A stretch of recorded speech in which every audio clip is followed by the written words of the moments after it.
Welcome to episode 1 of Richmond Restorations. In front of us here we've got a 327 GTS HK in Picardy Red. Bit of background on Richmond Restorations. Was born out of two friends with a passion for cars that amassed quite a collection over the years. Got a lot of cars in storage and a lot of cars in the collection that have been restored, which we'll post over the coming months. But in this particular episode 1, we'll focus on this Picardy Red GTS 327. Bit of history on this motor vehicle. It was purchased in Sydney. It's a Pagewood built car. It was purchased in Sydney in the early 70s by Mareeba sugarcane farmers. They wanted to buy some muscle cars, so they went down to Sydney and found this motor vehicle. It was painted black. Apparently it had been raced at Brickies, had a tail shaft loop on it. All the guards were rolled, had a bonnet, had an aerial on the roof, had a bonnet scoop, and all the standard modifications which are consistent with the 70s and 80s. After being taken back to Mareeba, it was street dragged up there for a little while in North Queensland. Then it was sold to a family friend who was an Air Force pilot, and we've been in contact with that guy. That's as far back as we can get the history. He bought the car in Townsville, and he was then stationed at Williamtown Air Base in Newcastle, and he drove the car between Williamtown, Adelaide and Townsville to visit his family.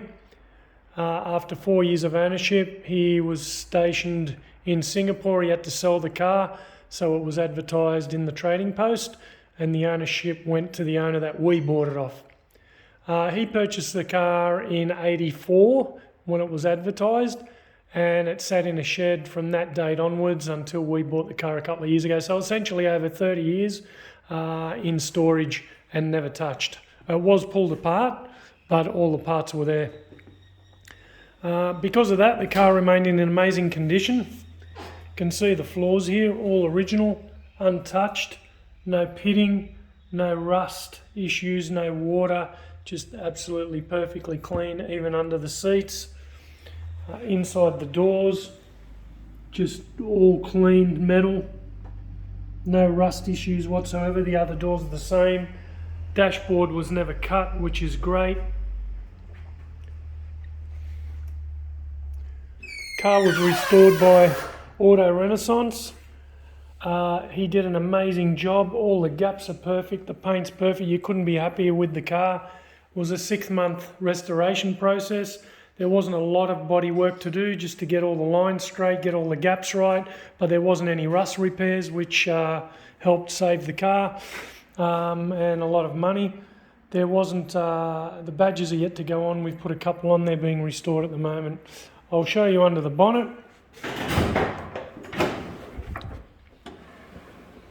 So we've installed the heater box just as a test fit. The right bolts have to go in yet. The same goes with the windscreen wiper washer. All restored, tested, all working great. And the steering box. Cross member had been damaged at some point in its life. The passenger side wishbone had been torn off it. So the owner sourced a HK date correct cross member, which is actually a Dandenong cross member, not a Pagewood one, and put all the original parts back on. So 1-inch sway bar, all the bits and pieces of disc brakes, everything that are original to the car went back on the car. So they're still with the car. Bonnet hinges are on, just need to swap a few bolts out there, nicely restored.